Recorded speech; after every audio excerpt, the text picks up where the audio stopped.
Hello, my name's Austin, and I'm going to show you how simple it is to use the Shake online dispute resolution platform to negotiate financial settlement quicker and more cost effectively than other methods.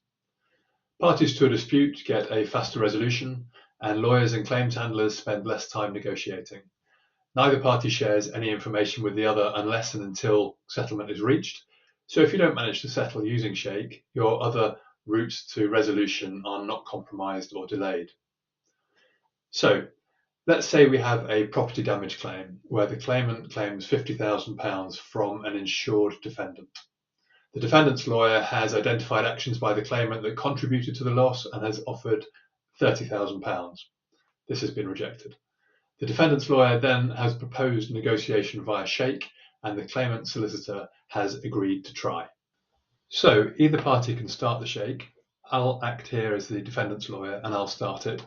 So I go to the Shake website and I scroll down to the Get Started button, and that takes me through to the logon page for Shake.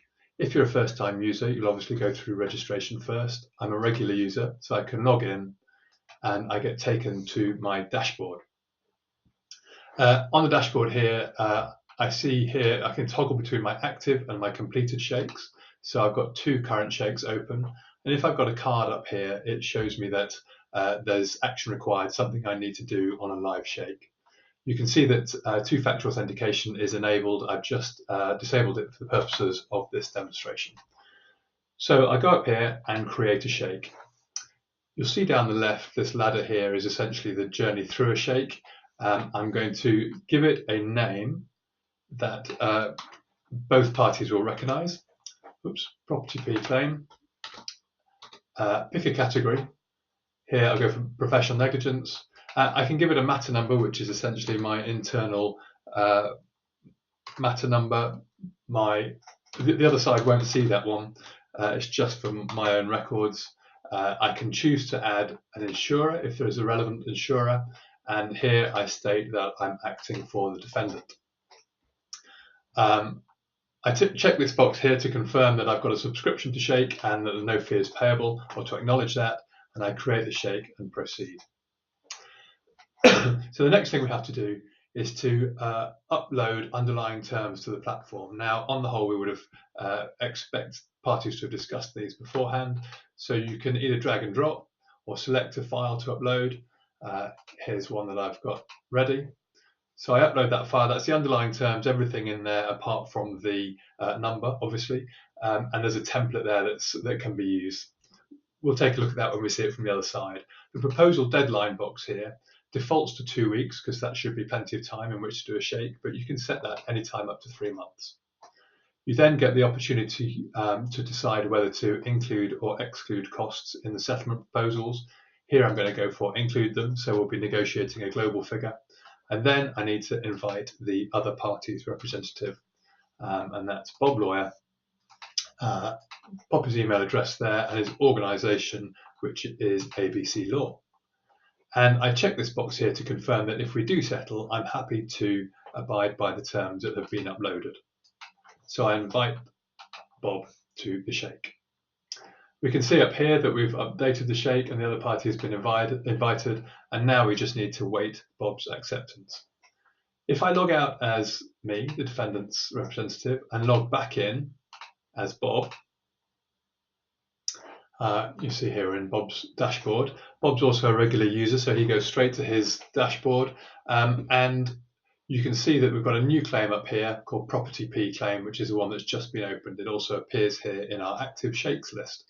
So I can click on either of those things to see what's going on, and here I see the details of who sent me the Shake, and I can add in or Bob can add in his own matter reference here, and his client is Mr. Smith. So there we go, and he is acting for the claimant, obviously. Because the defendant, as an originator, has a license to Shake, this is going to be free to Bob's client as well, so he's not going to be charged, so he can move on to view the terms.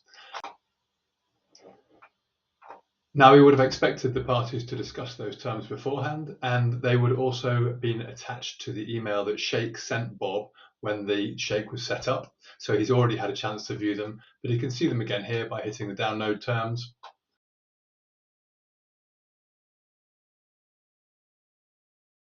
So Bob reviews those, he's happy with the terms.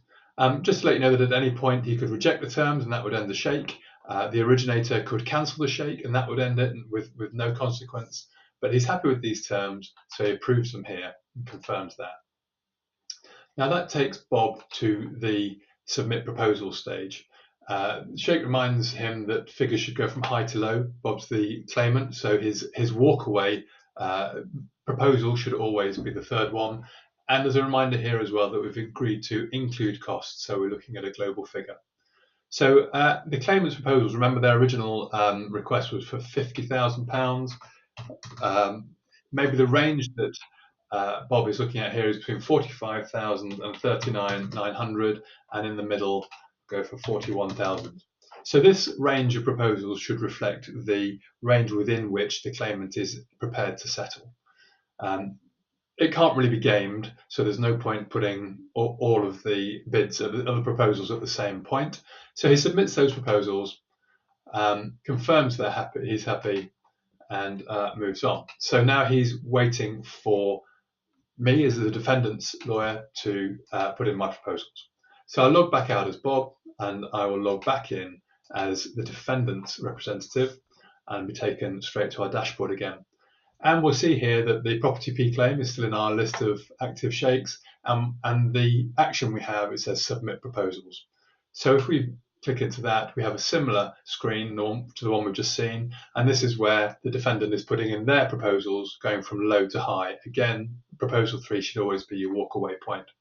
So the defendant's proposals, having made an initial offer of £30,000, they might go from 36,000 via 38,200, and their walkaway point could be 41,500. So checks that, submit the proposals, confirm that's as expected, and press that. So Shake is now calculating the outcome, and it's comparing the first pair of proposals. If they don't overlap, it moves to the second, and if they don't overlap, it moves to the third. And then we can review the outcome to see if there was any overlap in those pairs of proposals.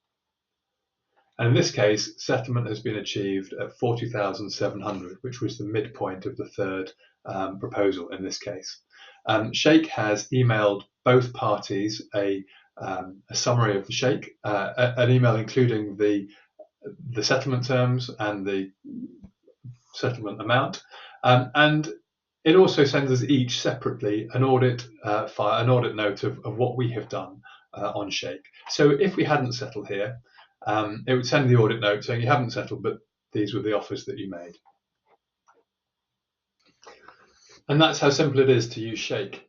It's not limited to any particular claim type, but suitable wherever parties are seeking pragmatic, cost-effective settlement of a financial difference.